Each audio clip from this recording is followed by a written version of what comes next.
Hello my spooky crew and welcome back to my channel, or welcome to my channel if this is your first time here. My name is Alex and welcome to my spooky corner of the internet. Okay, let's talk about TikTok.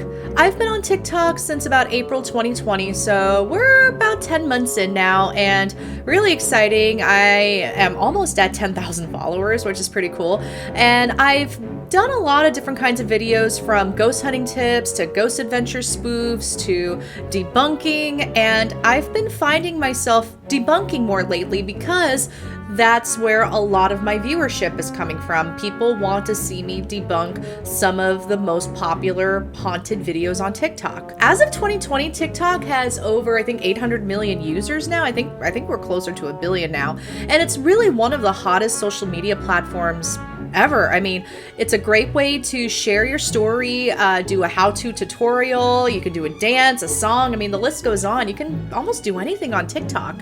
One of the most popular niches on TikTok is the paranormal. We see people debunking, we see people sharing ghost hunting tips as well, and doing like spoofs. And I mean, it's a really great place for the paranormal community to come together.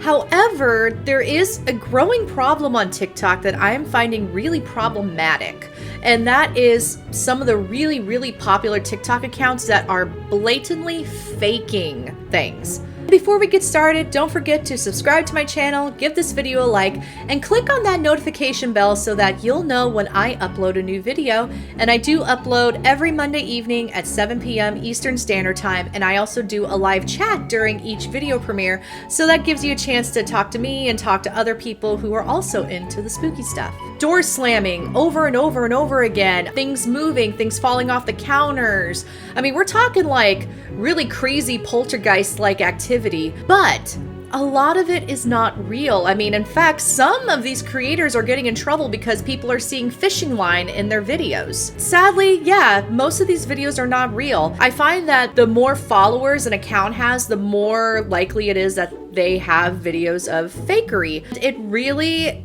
is, I think, hurting the paranormal field. I mean, look at it this way. Some of us are hanging out in some of the most haunted places in the world. I mean, Waverly Hills and Trans-Allegheny, Gettysburg, and we're spending like 8 to 10 hours at a time in these locations, and we get maybe 15-20 minutes of possible activity, and even then it's so subtle. It's like, oh, I think I got touched, or oh, I thought I heard a voice. It's very subtle to where you're questioning if it's actually legit or not. Whereas in these TikTok videos, you have boxes being thrown across the room, you have windows opening and closing, and you have supposedly full-bodied apparitions. My whole thing is, okay, if that's really the case, then why aren't we exploring this? Why don't we have proof of ghosts now? I mean, come on, this is like really remarkable, supposedly. I've noticed, because I've reached out to these creators, I know other investigators that have reached out to these creators. We reach out to them and say, hey, we would love to come investigate your home, or we can send some friends over to help investigate and they can help you resolve this, and they never follow up. Literally, they never follow up. Yet they're accepting gifts, they're accepting money from their followers. People are sending them things like even more haunted items, and they're just collecting them, but they won't let anyone else come in and investigate their home. To me, that's a red flag. And also, when you do have remarkable paranormal activity happening, you have to be really lucky to have a camera pointing at it. I can't tell you how many times I've had something really cool happen and the camera was pointing the other way. All of these creators just happen to have their camera pointing in the right spot at the right time all the time. Is this a bad thing for the paranormal field? Personally, I think yes, because it's creating a weird version of paranormal investigating that's even further from the truth than what you see on paranormal reality TV. Yeah, I mean, it's making paranormal reality TV look more accurate to what a real paranormal investigation is. Paranormal phenomenon is rarely that dramatic, and if it is, odds of you having a camera pointing at it are like slim to none. And it's creating this disillusioned version of paranormal phenomenon that's almost offensive. Also, it's perpetuating this fear mongering that I really don't like in paranormal media in general, because I mean, like I always say, ghosts are people too. What you may take as menacing footsteps down the hallway is just little old Betsy Lou walking down the hallway to look at her house. I mean, it's really not as dramatic as we want it to be. Let's say these paranormal accounts on TikTok are legit. They are real. I wouldn't even say that the activity in these videos is coming from a conscious spirit. I would think it's poltergeist activity. That would be my first thought because of how dramatic everything is. And again, even so, that kind of phenomenon is so rare. One could argue that because TikTok has, I think, almost 1 billion users now, and all these people are coming together, we're now being exposed to more of these impossible possibilities, so to speak. But again, when they don't give a lot of information, when they're just saying, oh, look at this door slamming open and shut in my house, you know, and there's always like that dramatic scream. So many of these videos have the, and yeah, it drives me nuts, honestly. But it's given me a great platform to work off of because I debunk these videos on TikTok now, and I get a response, and there are people who are very grateful for it. They're like, oh, thank God. Thank you for debunking this. So there are people listening, and people want to know how this activity is not real or how it could be faked or what sort of questions you should be asking. It's really easy to fake activity. It's a lot easier than you think. It's easier to fake on camera than it is to fake when an investigator is present. So that's the reason why that's a big red flag for me, because you can always angle the camera in a certain way to where you can't see the fishing line, or you can't see that there's a person down the hall that's posing as a shadow person because they're hiding. And you can frame the camera a certain way so that people never see that. It's all about the angles. I've actually found myself getting some heat from some of these creators because even if I'm not debunking, I'm asking questions. I just say, hey, is it possible that we can see this from another angle? You know, could you set up another camera so we can see the full picture, so we can see the ceiling and the floor? And you would be surprised at how much hate I get for that, because I get called a hater, I get called a disbeliever, and then I get the whole, well, why are you here if you don't believe in this? And literally I'm like, I'm just asking a question. I'm just wanting to see a better angle of this amazing activity, if it's legit. But I also love calling out the people who are blatantly faking it.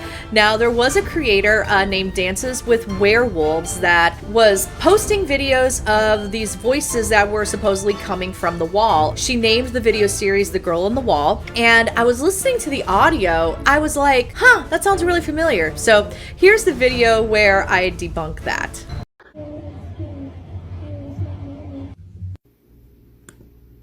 I'm alone and scared. I lost my mommy. Here's some advice. If you're going to try to fake data, don't use a video with over 7 million views. It didn't take me very long to find that audio, honestly, because that YouTube account where the audio came from had 7 million subscribers, and literally all I did was just type in, like, ghost girl voice. It was just something super generic like that, and boom, there was the audio. And I found that really, really funny. I actually found 2 different audios that Dances with Werewolves used, and I called it out. I pretty much called it out, and I said, hey, as you can see in the video, if you're gonna do this, then maybe not use a YouTube account that has 7 million subscribers. And she responded, so she reframed it as maybe somebody was playing a trick on her or someone was playing a joke on her. I don't know what the actual circumstances are, but if this was somebody playing her, then this is a great lesson, and we need to investigate before we put content out there and claim that it's paranormal. Now, it's okay to put out theories like, hey, could this be paranormal? I'm not sure. I mean, it's okay to go out there and ask questions, but when you're going out there and saying, oh, this is paranormal, check this out, and then you find out it's fake, then it just makes you look ridiculous, let's be honest. Then there was another one, and the creator of this video was actually really, really sweet. It's Kimberly Rhodes 112. She was really sweet. Her and I did talk after this, but she had posted a photo from a hospital, and actually this photo has been making its rounds around TikTok, so if you see it, please call it out. And I looked at the ghost and I immediately thought, well, that looks like an app. So what I did was I went to my Google Play Store. I just did a brief browse of ghost apps in the Play Store. I actually found that exact ghost. So I downloaded it and I recreated the photo and I made a TikTok just saying, hey, this came from an app. Let's talk about ghost apps. A few of you have tagged me in this video. She claims that this photo was sent to her and it was taken in a nursing home and they saw this apparition. This apparition in a photo. Bad news, friends, it's from an app. It's called Ghost in Photo and anybody can download it and it's free. Looks awfully familiar, doesn't it? Here's a photo I made using the exact same app, and while it's not picture perfect because my photo's a little sharper, you can clearly see how easy it is to manipulate a photo and make it look like there's a ghost in it. Download the app, try it out for yourself. In conclusion, don't just post stuff and say that it's paranormal. Definitely look into it and do some research first.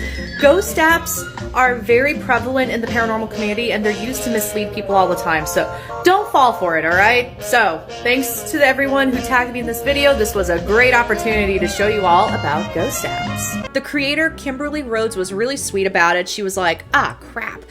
She was like, man. So, apparently this person who sent her the photo really sold it that it was paranormal. But once again, we have to be really careful about what kind of content we put out there, because sadly, I can debunk and debunk and debunk until my face turns purple, and there will still be people in the comments saying, oh, I don't claim the negative energy in this video, or I'm gonna have nightmares tonight, and oh my gosh. Yeah, so I think there is room for entertainment in this aspect, and really this is what it is. It's paranormal entertainment.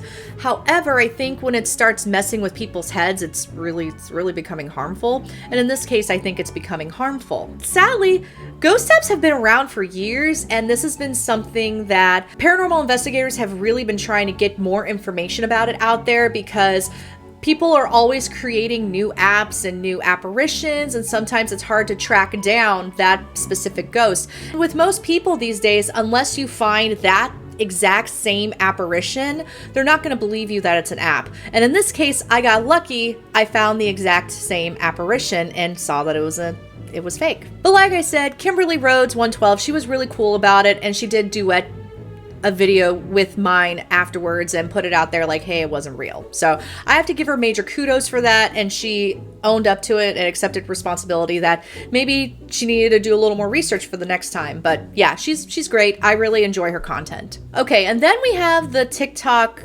effects, and the one that I think has become the thorn in every paranormal investigator's side is the reality ripple. And this is the one that I did a video about not too long ago, asking, hey, did TikTok find a ghost in my apartment? Looking back at it and learning more about the app, I'm going to say no. However, people have been using the reality ripple effect to try to find ghosts in their home, and sadly, it's become such a big trend now that people are really thinking it's legit. Oh man, it's driving me nuts. Because it's making people convinced that there are ghosts in their home, even if there are not ghosts in their home. And the way that the reality ripple effect works, it's based on an algorithm created to detect shapes, whether that's a human body or really just any kind of shape in general. So it's not motion based, because you can be standing completely still and it will still pick up. So it's artificial intelligence, it's AI technology. What it's doing, it's making the reality ripple effect go off based on anything that could resemble a body. So that means stuffed animals can be picked up, dolls, even furniture can be picked up, because it does create like some curves and shapes. So it's the reality ripple's gonna be looking like, okay, where's a shape? Oh, there's a circle. Let's light that up. Is that a circle? Is that a human head? Okay, nope, let's move on here. So really, it's just trying to find something. And just because the reality ripple effect is going off, it doesn't mean that it's a ghost. And also, we don't know what a spirit is made of. We don't know what a ghost is made of or what energy is made of. For one, how can we create a device that can pick up something that we don't even know what it's made of? Like, you have machines that can pick up blood, you have things that can pick up plastic, that kind of thing, or magnets and everything, because we know what those things are made of. We don't know what ghosts are made of. So how can we create a device that can pick up on ghosts, let alone your phone, and let alone an effect on an app? So it's made to pick up shapes. Let's put reality ripple effect to bed. It is not detecting ghosts. All right, so you've been listening to me rave and rant. You're probably wondering, why should we care? Why should we care? We need to care because haunted TikTok is starting to turn into a circus. I mean, don't get me wrong, there are legitimate creators out there that are putting out genuine data, and I love those accounts and I follow them. But they're being overlooked by the accounts that are using fishing line and intentionally creating something fake, and it's a shame because there are a lot of people out there who are curious about the paranormal and they want to learn more, and they're being directed to these fake accounts. And also, there are some very gullible people on TikTok. I mean, I've heard of people harming themselves because they got validation that demons exist, or they got validation that there was a ghost in their home and they end up hurting themselves, whether that's not taking medication or self-harming. There's a lot of really dangerous things that could happen when you validate someone like that. I mean, there are people getting so freaked out about what they're seeing on TikTok that they can't sleep properly at night. They start lashing out and they start freaking out, and it like triggers a psychotic break in them. And this is mainly why I try to maintain a presence as a skeptical believer on TikTok, meaning like I do believe in the paranormal, but I really need to see something incredible and remarkable before I say it's spooky. People seem to like that. And also, I try to redirect my followers to the more skeptical accounts because we need to stay balanced. That's really the only way we're going to survive in the paranormal, is staying balanced. And if you're wondering what you can do to help with this situation, I would say debunk and call out when you see obvious fakery, like a fishing line. Call it out. Duet it, stitch it, call it out. And if you see a TikTok video that's way too good to be true, it usually is. Ask the creator if you can see it from another angle. Ask about the background and the history of the location. And if they seem to have an ongoing haunting that won't stop, and they refuse to have a team come in, or they refuse to have a medium or somebody to come in and help resolve it, that's another red flag. And what I found is a lot of these creators will not get a team involved because that team will most likely find out that nothing paranormal is happening. And TikTok is still a young platform and it's still trying to find its feet. I feel like the people who do end up on haunted TikTok do eventually make it over to the skeptical side. And I try to devote a few videos per week to debunking videos, which is fun. Like I said, some of the creators I've debunked have been really cool. They've been really open-minded and open to feedback. And then there are other creators who are a little bit mean and then they sick their followers on me, which is always fun. Honestly, what I really love about TikTok, because this isn't all about hating TikTok, I love TikTok because I can make videos out of the comments that are left on my videos. I can put a voice to my name, I can look at them, I can speak to them, and it's more than just texting on a screen, which honestly I think that's where a lot of online fights come from, is just you're reading text. Whereas if you're looking at someone and talking to them, then the intention is more concrete. TikTok does remind us that we're all people behind these screens. Yeah, I think it does have a positive side. It's just we need to manage the craziness of haunted TikTok and reel it in a little bit, because whew, yeah. And honestly, if I can at least plant the seed of critical thinking in my followers and people who look at my content, then I'm doing my job. So what do you think of haunted TikTok? Do you think it's legit? Do you think it's helping the paranormal? Is it harming the paranormal? Let me know in the comments. And before you go, don't forget to subscribe to my channel and give this video a like. So click on that notification bell so that you'll know when I upload a new video. And as always, share this with your friends and family who also enjoy the spooky stuff. Thank you all so much for watching, and I'll see you in the next round.